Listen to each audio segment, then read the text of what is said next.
Halo adik-adikku semua, semangat pagi. Apa kabarnya adik-adikku hari ini? Alhamdulillah, kalau adik-adik dalam keadaan sehat dan baik ya.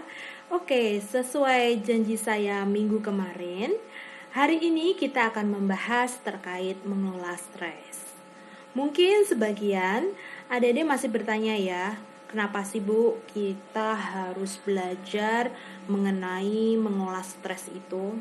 Ya, supaya apa? Adik-adik tahu tentang stres itu apa dan cara menghadapinya. Oke, langsung aja kita bahas materi hari ini. Adik-adik, ternyata stres itu tidak memandang usia dan juga jenis kelamin loh. Semua orang pasti pernah mengalami stres. Lalu apa sih stres itu? Stres itu adalah suatu reaksi yang muncul pada diri kita saat dihadapkan pada berbagai tuntutan yang sifatnya bisa positif dan bisa juga negatif. Jadi stres itu nggak melulu dengan sifat negatif ya, ternyata stres itu juga punya sifat yang positif. Nah, nanti kita akan membahas stres yang sifatnya positif itu apa dan stres yang sifat negatif itu apa. Oh ya, stres itu juga merupakan bagian yang normal loh dari kehidupan kita sehari-hari. Ternyata kita pun juga membutuhkan stres sebagai dorongan untuk menjalankan kegiatan. Stres itu bisa mengganggu kesehatan fisik maupun mental jika melebihi kemampuan seseorang dalam menghadapinya. Kondisi itu ketika beban stres sudah terlampaui besar dan ini disebut sebagai distres. Distres ini merupakan suatu stres yang bersifat negatif. Seseorang bisa mengalami distres secara bertahap atau tiba-tiba. Kalau distres yang bertahap itu terjadi akibat adanya beban-beban yang menumpuk tanpa diimbangi bertambahnya kekuatan seseorang untuk menghadapi atau menyelesaikan masalah. Ya, bisa dibilang beban-beban itu tidak sepadan atau tidak seimbang dengan kekuatan seseorang yang dia miliki dalam menyelesaikan masalahnya. Contohnya nih, misalnya kita dikejar deadline secara bebarengan dan harus selesai pada saat itu juga dan manajemen waktunya tidak baik, itu maka akan menimbulkan suatu distres yang bertahap. Kalau yang distres tiba-tiba itu terjadi karena suatu peristiwa yang luar biasa yang melebihi batas kemampuan seseorang dalam menghadapinya. Contohnya nih ya, yang sekarang kita alami atau seluruh orang yang ada di dunia ini juga mengalami distres tiba-tiba, yaitu pandemi COVID-19 yang mengharuskan kita untuk beradaptasi dengan kehidupan yang baru dan menyesuaikan sesuai dengan protokol kesehatan. Atau juga bisa bencana alam dan itu bisa menimbulkan distres tiba-tiba karena ya suatu peristiwa luar biasa yang melebihi batas kemampuan seseorang. Stres yang bersifat negatif atau biasanya disebut sebagai distres itu memiliki gejala-gejala stres yang dapat kita lihat loh. Nah, gejala ini terbagi menjadi 3. Yang pertama itu gejala fisik, yang kedua gejala psikologis, dan yang terakhir adalah gejala interpersonal. Nah, yuk kita bahas satu-satu. Ini ya, yang seperti yang di slide ini itu adalah gejala fisik. Nah, gejala fisik itu tanda-tandanya seperti apa sih gejala-gejalanya? Yang pertama, nafas memburu mulut dan kerongkongan kering. Kalau diumpamakan nih seperti waktu kita berlari karena dikejar seseorang dan membuat pernafasan kita menjadi tersengal-sengal. Nah, itu seperti itu. Yang kedua, tangan lembab. Tangan lembab itu bisa dikarenakan keringat dingin dan itu mengakibatkan tangan menjadi lembab. Merasa panas, padahal di sekeliling itu hawanya itu lagi tidak panas alias dingin, tapi kitanya sendiri yang panas. Terus otot-otot tegang. Nah, otot-otot tegang ini mengakibatkan seluruh tubuh kita menjadi seperti kaku-kaku dan jadi pegal-pegal sendiri tanpa ada sebab. Lalu adanya gangguan pencernaan. Nah, gangguan pencernaan itu bisa diperparah dengan, maaf ya, jadi mencret, sembelit, nah kayak begitu. Lalu letih yang tidak beralasan. Nah, kalau yang letih yang beralasan itu seperti kita melakukan suatu kegiatan atau aktivitas yang membutuhkan kekuatan fisik yang berlebihan dan itu menjadi tubuh kita itu letih. Nah, seperti itu. Lalu yang terakhir seperti sakit kepala, salah urat, dan gelisah. Nah, itu merupakan gejala-gejala fisik yang bisa ditimbulkan karena stres. Nah, kira-kira nih dari 9 ini adik-adik ada nggak yang ternyata itu termasuk ke gejala stres secara fisik? Ayo kita diskusikan bareng-bareng ya. Lalu yang kedua adalah gejala psikologis. Nah, gejala psikologis itu yang pertama dapat kita lihat dari rasa cemas kita yang menimbulkan jadi rasanya bingung. Lalu yang kedua adanya rasanya sedih berlebihan, jengkel yang berlebihan, rasa tidak berdaya dan tidak dibutuhkan. Lalu rasanya hilang semangat dan gairah, adanya gelisah dalam perasaan. Kalau yang tadi yang gejala fisik tadi, gelisah itu dapat kita lihat dari luar seperti rasa badannya itu kayak gelisah-gelisah gitu loh. Kalau yang ini kan gelisah secara perasaan yang tidak dapat dilihat secara fisik ya. Nah, lalu adanya rasa gagal, apa yang dilakukan itu kok mesti gagal terus. Nah, itu juga termasuk dalam gejala psikologis akibat stres. Lalu merasa dirinya tidak menarik. Lalu dia juga sulit untuk berkonsentrasi dan fokus, serta dia tidak berminat terhadap orang lain sehingga dia merasa rendah diri atau minder dan dia lebih ke mengurung diri gitu. Nah, kira-kira nih ya, adik-adik pernah nggak nih mengalami gejala psikologis yang ternyata itu diakibatkan karena stres? Yang ketiga atau yang terakhir itu adalah gejala interpersonal. Nah, interpersonal sendiri itu definisinya adalah hubungan antara individu satu dengan individu lain. Lalu apa yang masuk ke gejala interpersonal itu? Yang pertama, kehilangan kepercayaan kepada orang lain. Jadi dia sudah tidak percaya kepada orang lain. Yang kedua, mudah mempersalahkan orang lain. Dia merasa bahwa orang lain itu selalu salah, nggak pernah benar. Lalu yang ketiga nih ya, mudah membatalkan janji atau tidak memenuhinya. Jadi dia mudah berjanji tapi juga mudah membatalkan janji dan tidak memenuhinya. Jadi ingkar janji gitu ya. Nah, itu termasuk ke gejala interpersonal. Yang terakhir, dia suka mencari-cari kesalahan orang lain atau menyerang orang dengan kata-kata.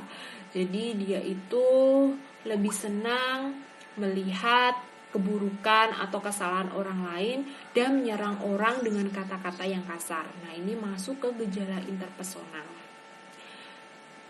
Sekarang kita belajar terkait dengan respon manusia terhadap stres yang berlebihan. Nah, di sini sudah ada bagan yang dapat memudahkan kita untuk memahami terkait respon manusia terhadap stres yang berlebihan. Nah, di paling atas sendiri itu ada lingkaran yang bertuliskan sumber daya untuk adaptasi.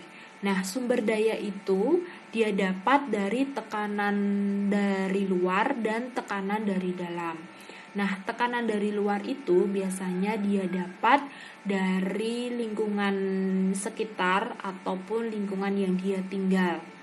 Lalu tekanan dari dalam itu biasanya dia dapat dari dia sendiri atau dirinya sendiri gitu. Nah, setelah sumber daya yang dia dapat dari luar maupun dari dalam, dia berusaha untuk beradaptasi terkait dari tekanan-tekanan yang dia dapat. Setelah itu, dia evaluasi nih. Evaluasi terkait tekan-tekanan yang sudah dia dapat, apakah itu secara tidak disadari, apakah itu tekanan itu dapat menghasilkan atau berdampak positif atau negatif. Nah, setelah dia mengevaluasi dalam dirinya sendiri, maka timbullah suatu respon terhadap stres. Nah, respon terhadap stres itu dapat berbentuk dari perilaku, dari fisik, perasaan, dan pikiran. Nah, contoh-contoh respon terhadap stres, perilaku itu gimana, fisik itu gimana, perasaan itu gimana, dan pikiran itu gimana. Nah, kita lanjut ke slide berikutnya. Nah, ini merupakan respon terhadap stres atau reaksi stres yang terbagi menjadi 4. Yang pertama itu pikiran, kedua perasaan, fisik, dan perilaku. Reaksi dari keempat itu ada berbeda-beda ya. Nah, yang pertama nih seperti pikiran. Reaksi stres dalam pikiran itu dapat kita lihat seperti adanya pikiran-pikiran hidup saya sengsara, semua orang membenci saya, tidak ada gunanya lagi berusaha, saya harus menyenangkan semua orang, dan saya harus mendapatkan semua keinginan saya. Berbeda dengan pikiran, kalau reaksi stres dari perasaan itu lebih cenderung adanya rasa malu, bersalah, cemas, sedih, putus asa, dan jengkel. Berbeda lagi dengan fisik ya. Kalau fisik itu reaksi stresnya lebih ke jantung berdebar-debar, lalu keringat dingin, mual, pusing, serta nyeri-nyeri. Berbeda dari ketiganya juga nih ya. Reaksi stres dari perilaku itu dapat dilihat dari gangguan pola makan, produktivitas kerja rendah, pengaturan waktu buruk atau manajemen waktu yang tidak baik, kurang rapi dan tidak teliti, serta yang terakhir adalah tergesa-gesa. Nah, di sini sudah ada proses munculnya stres. Nah, di sini saya akan mengambil contoh karakter animasi yaitu Nobita ya. Nah, pasti adik-adik semua udah tahu ya Nobita itu seperti apa. Nah, di sini saya akan memberikan contoh terkait stres yang dialami oleh Nobita. Oke, yang pertama, penilaian individu. Nah, penilaian individu itu adalah penilaian dalam dirinya sendiri. Yang di sini adalah Nobita, dia menilai dirinya itu bagaimana. Nah, dalam penilaian individu itu adanya proses berpikir dia dalam penafsiran, pemaknaan, dan mensikapi peristiwa yang dialaminya, baik peristiwa itu positif maupun negatif. Lalu, penilaian individu ini muncullah suatu sumber stres. Nah, salah satunya sumber stres Nobita itu adalah apabila ibunya itu sudah marah-marah kepada Nobita kalau Nobita mendapatkan nilai 0 gitu ya. Nah, dari sumber stres ini muncullah 3 reaksi yang bisa dialami oleh Nobita gitu ya. Yang pertama adalah eustress atau stres yang bersifat positif. Bisa jadi dari sumber stres ini justru Nobita menjadi terpacu untuk belajar, untuk memperbaiki nilai dia supaya dia mendapatkan nilai baik dan tidak mendapatkan nilai 0 dengan belajar yang rajin, dengan bekerja kelompok dengan Shizuka dan Dekisuki ya. Nah, atau bisa jadi malah reaksinya berbeda atau berlawanan dengan eustress, yaitu distress yang stresnya yang bersifat negatif. Justru dia tidak mau belajar, malah justru makin malas dan tidak mau memperbaiki nilai-nilainya, dan dia sudah putus asa dulu sebelum belajar gitu ya. Dia udah putus asa dulu bahwa dia tuh tidak bisa mengerjakan soal matematika misalkan di situ. Nah, dan yang terakhir adalah netral gitu. Dia merasa ya udahlah memang kayak begini aja. Jadi lebih ke nerimo gitu, bukan putus asa tapi lebih nerimo. Kalau yang netral ini dia tidak melakukan apapun gitu, dan dia juga tidak mengalami rasa stres gitu. Jadi tidak ada rasa tertekan gitu. Ya udah ibuku marah itu ya udah biasa kayak gitu. Nah, dari ketiga reaksi ini menurut saya itu lebih baik adalah eustress ya, stres yang bersifat positif. Kenapa? Karena membuat kita itu menjadi lebih maju, lebih tertantang, dan adanya motivasi kita untuk menjadi lebih baik. Nah, yang kedua mungkin netral ya. Kalau netral itu memang baik, karena apa yang dikatakan orang itu ya dia tidak peduli, karena ya ini memang tidak peduli, karena tidak peduli dengan kata-kata orang gitu. Dia lebih percaya pada diri dia sendiri, dan tidak menganggap bahwa sumber stres itu adalah beban bagi diri dia. Nah, tapi itu juga ada negatifnya. Kenapa? Karena itu akan membuat dia tetap di jalan di tempat gitu, tidak maju dan juga tidak mundur gitu. Faktor penyebab stres itu ada 3. Yang pertama, perubahan kehidupan. Perubahan kehidupan ini itu kita temui di lingkungan baru dan asing, serta pula di luar kebiasaan kita. Contohnya di era pandemi ini, kita diharuskan menggunakan masker apabila keluar rumah, menggunakan hand sanitizer, dan selalu cuci tangan menggunakan air dan sabun, serta jaga jarak. Yang kedua, persepsi terhadap stresor. Nah, stresor ini adalah segala sesuatu yang dapat menghasilkan stres. Hal-hal yang mempengaruhi persepsi terhadap stresor ini adalah tantangan atau hambatan. Yang kedua, keuntungan yang diperoleh, serta yang ketiga, kesiapan diri. Contohnya, ya, di era pandemi ini merupakan tantangan bagi kita untuk menyesuaikan diri dengan kebiasaan baru. Yang kedua, keuntungan yang diperoleh setelah adanya pandemi ini, bermunculan adanya bisnis baru, seperti adanya produksi masker yang bermacam-macam, produksi hand sanitizer yang bermacam-macam, serta adanya pelayanan jasa yang berkaitan dengan rapid maupun swab. Serta yang terakhir adalah kesiapan diri. Nah, gimana kesiapan diri kita dalam menghadapi perubahan kehidupan yang benar-benar berbeda di era pandemi ini.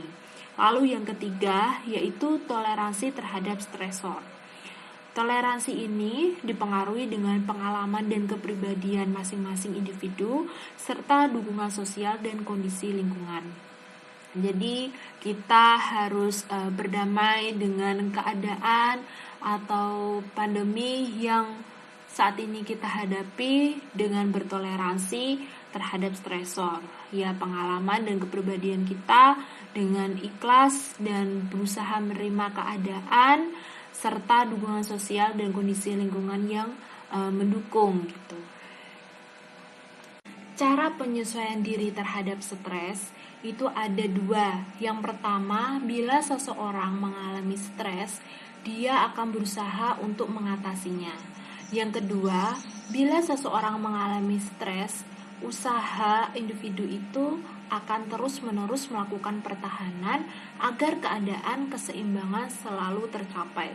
Contohnya nih ya, seperti gambar yang sudah saya cantumkan di PowerPoint saya itu, kita dapat mengambil pelajaran dari salah satu Korea drama yang baru-baru aja hits nih ya, yang berjudul Startup. Nah, gambar sebelah kanan nih, itu yang pertama, cara penyelesaian itu usaha untuk mengatasinya. Nah, kita dapat lihat dari drama itu usaha Dalmi dan Dosan dalam mengatasi hacker. Nah, di situ dia memang secara tidak langsung kita dapat melihat bahwa mereka berdua itu sebenarnya telah mengalami stres, tapi mereka berdua itu berusaha untuk mengatasinya dengan berusaha mencari siapa hacker tersebut atau dalang dari yang mau menghalangi usaha mereka. Lalu yang kedua, bila seseorang mengalami stres, usahanya itu dengan melakukan pertahanan agar keadaan keseimbangan selalu tercapai. Nah, kita dapat lihat, kalau yang udah pada nonton ya, kalau yang pada belum nonton, saya saranin buat nonton, karena drama ini itu bisa kita ambil pelajarannya dan itu bagus. Dan oke, lanjut ya. kembali lagi ke topik, itu kita dapat lihat dari Dalmi yang dia akhirnya join di perusahaan kakaknya. Jadi awalnya itu dia tidak join dan merasa bahwa kakaknya itu adalah musuh.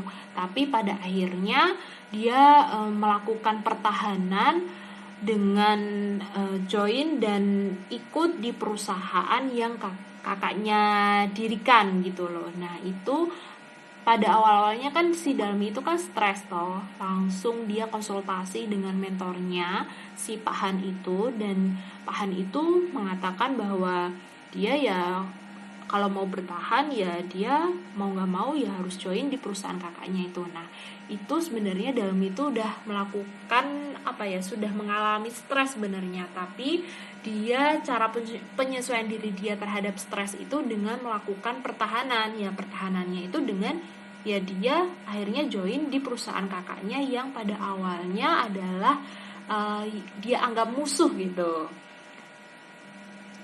Setelah kita tahu cara penyesuaian diri kita terhadap stres, nah perlu kita ketahui juga dampak positif dan negatif dari stres itu.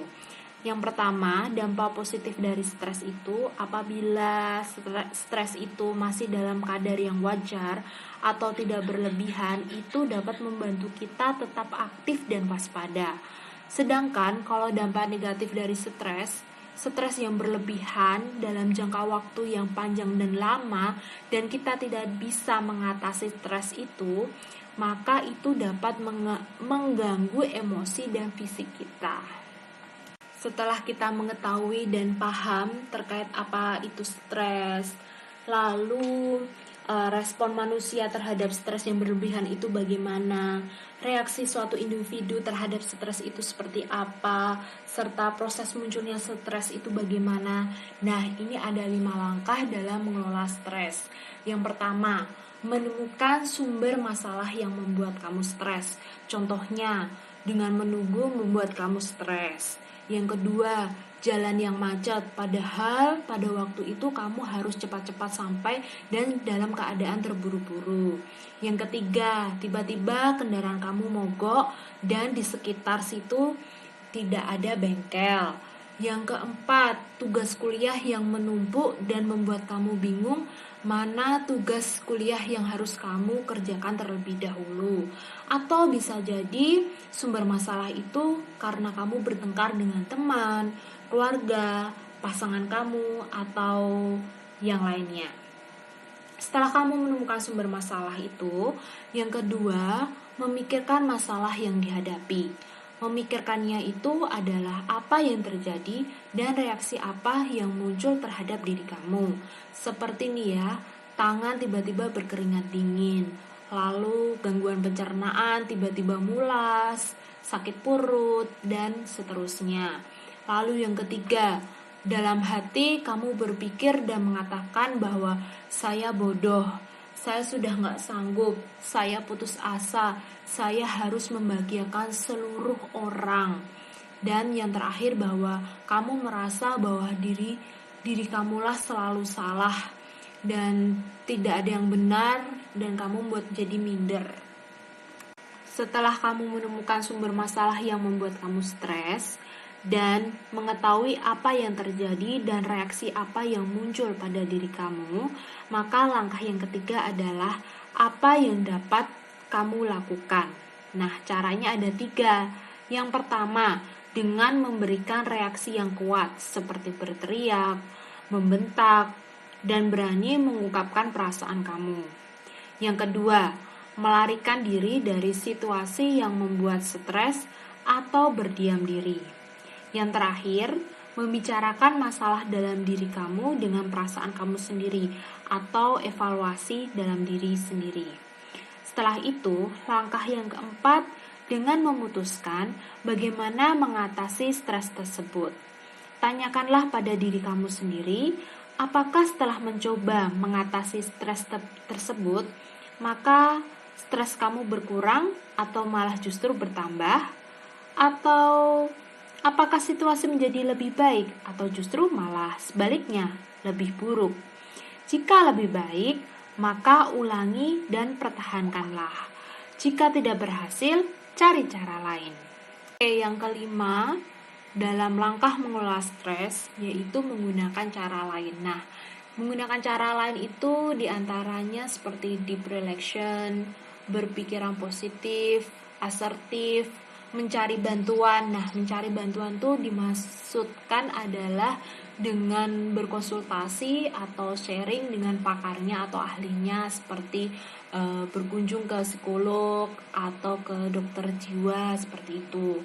Lalu menjaga diri, social support. Nah, social support itu yang dibutuhkan adalah sosial atau lingkungan sosial yang positif ya. Lalu yang terakhir dengan pola hidup sehat.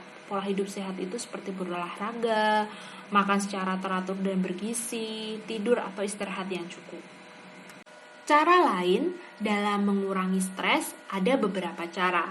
Yang pertama, dengan tidur cukup. Kalau tidur kamu cukup, maka kamu mendapatkan energi positif di dalamnya.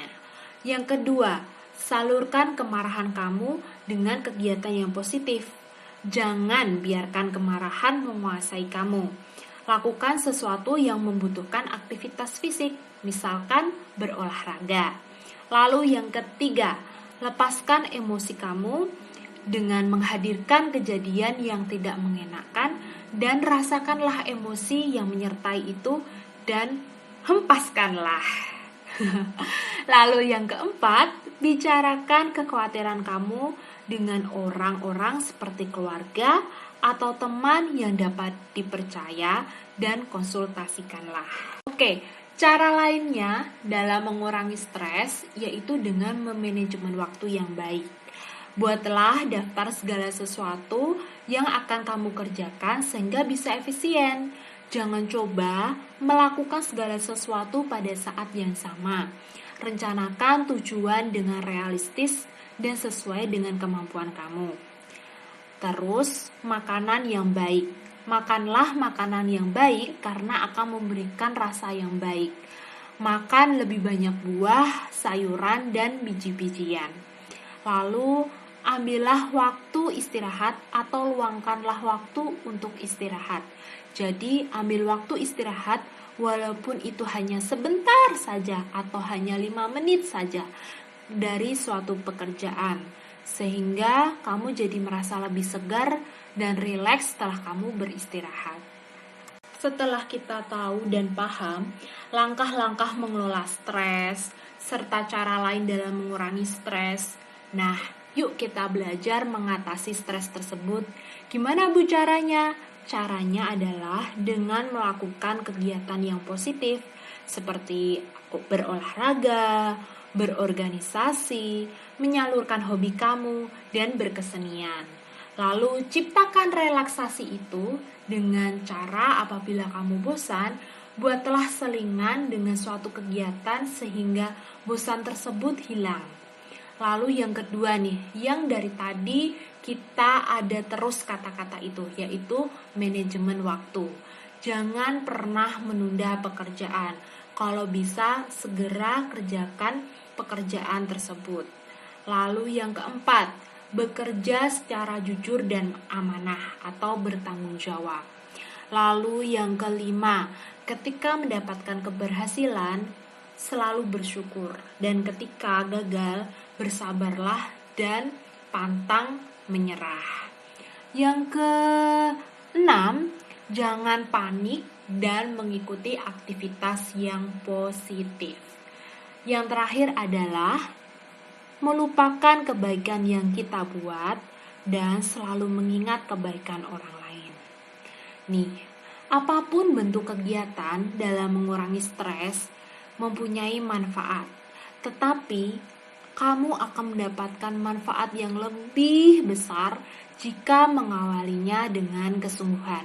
Maka, marilah kita lakukan segala kegiatan tersebut dengan kesungguhan. Oke, tadi belajar mengatasi stres adalah bahan terakhir kita dalam pembahasan hari ini terkait dengan mengelola stres.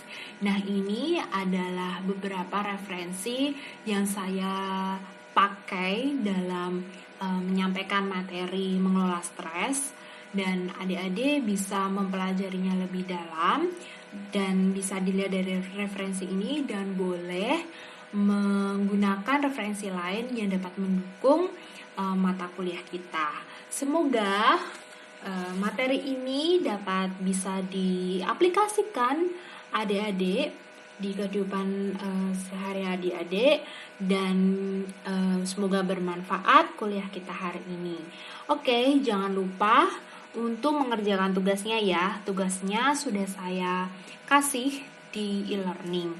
Jangan lupa dikerjakan sesuai dengan tenggang waktu. Oke, terima kasih dan sampai jumpa di materi kuliah berikutnya. Bye-bye.